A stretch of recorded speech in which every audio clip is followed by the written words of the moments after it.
Hello +1 class. अपना next topic है motion of centre of mass. Centre of मास तुसी पूरी डिटेल च पढ़ चुके हो। Now the topic is motion of centre of mass. Centre of मास की फिजिकल इंपॉर्टेंस देखांगे। अपने कोल कोई सिस्टम ऑफ पार्टिकल्स है, उसके विच आपां centre of mass find out कर लिया। What is its physical importance. अपने को इक्वेशन है, ठीक है। Position vector R of a system of N particle कि इक्वल हुंदा है sigma I is equal to N up to N M I R I vector upon capital M mass of the all particles of system. Cross multiply करता आपां M नू are they नाल,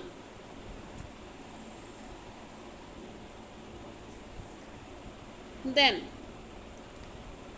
ये sigma की जगह आपां सारे पार्टिकल्स नू एन पार्टिकल तक इलैबोरेट करता। So M R will be equal to m1 r1 vector plus m2 r2 vector plus up to mn rn vector.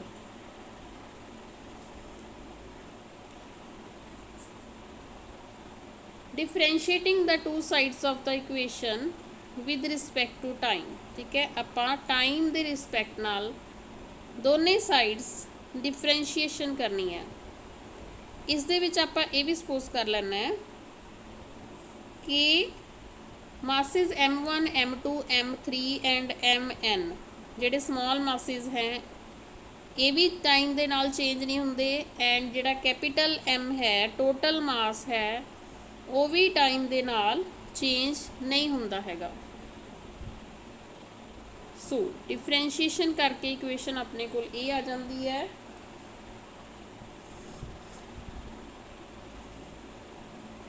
what is dr upon dt, this is velocity, right।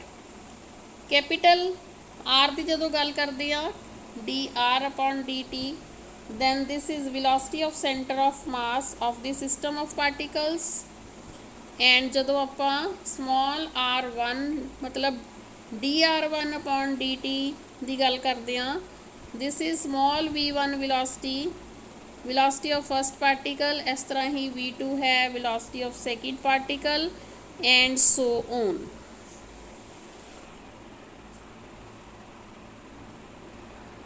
अपने को equation यह आ गई।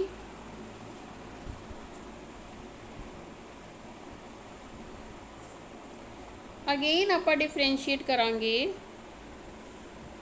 दोनों sides नू with respect to time.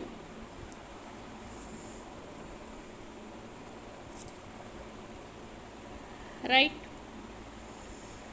Differentiation करता दोनों sides नू with respect to time. आप हुण भी यही कंसीडर कर रहे हैं कि मास नहीं चेंज हो रहा। अगेन डिफरेंशिएशन किया है dv अपॉन dt की हुंदा है, changing velocity upon time taken की हुंदा है एक्सेलरेशन, ठीक है। इस करके आप dv1 अपॉन dt की जगह a1 लिखता, dv2 अपॉन dt की जगह a2 लिखता, इस तरह ही dvn अपॉन dt की जगह an लिखता, and capital v dv upon dt की जगह कैपिटल A एक्सेलरेशन लिखता। कैपिटल A है acceleration of the centre of mass of the system of particles.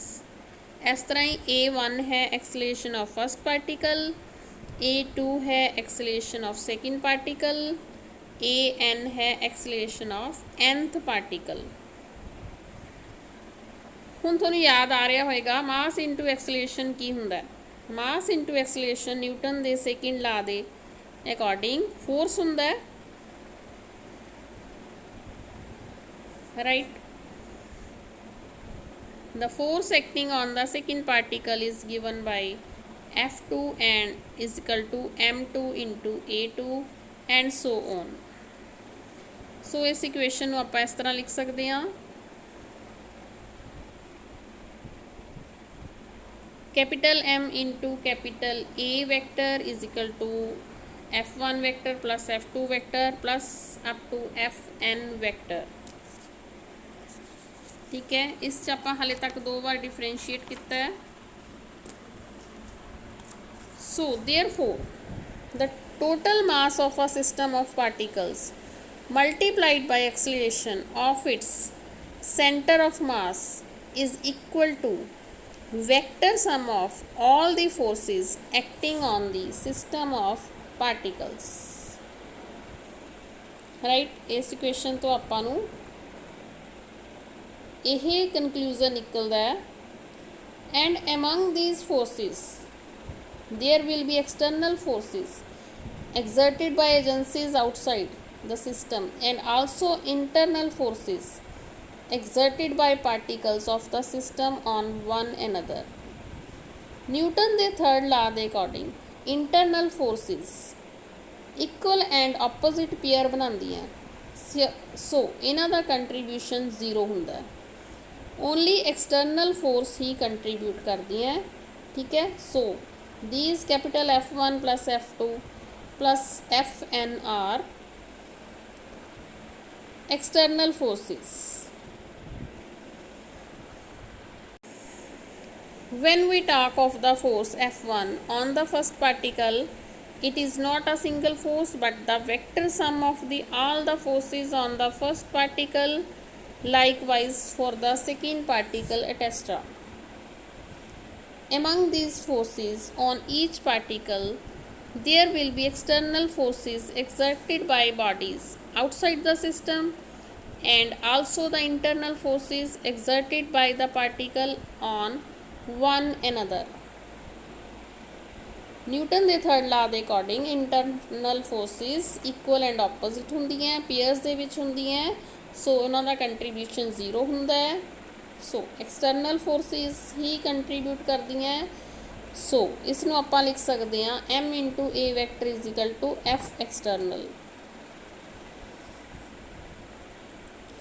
So centre of mass of a system of particles moves as if the center of entire mass of the system were concentrated at the center of mass and all the external forces were applied at that point।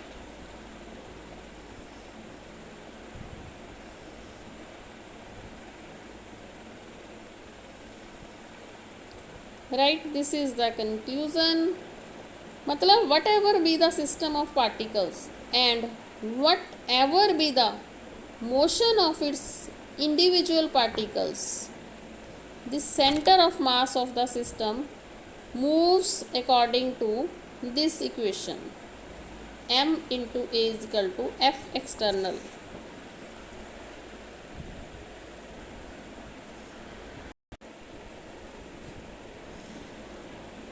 इस दे विच मैं दोबारा repeat कर रही हाँ कि external force ही आपां count करते हैं, इंटरनल फोर्स काउंट नहीं करते हैगे।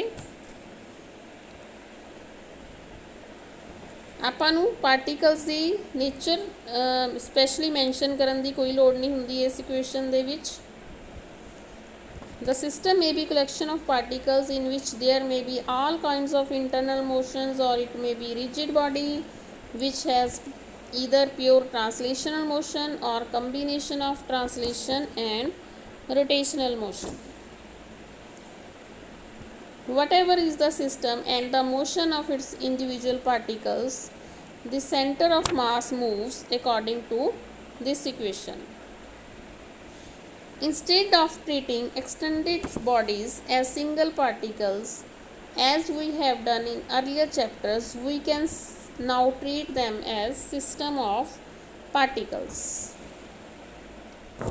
We can obtain the translational component of their motion, मतलब the motion of center of mass of the system by taking the mass of the whole system to be concentrated at the center of mass and all the external force on the system to be acting at the center of mass।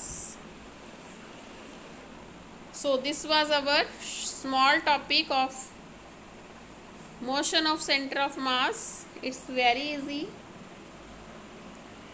अपनी copy ते notes बना लेना, समझ के लिखना, ठीक है। जे कोई प्रॉब्लम है तो मैनू पूछ सकते हो। थैंक यू बेटा, टेक केयर।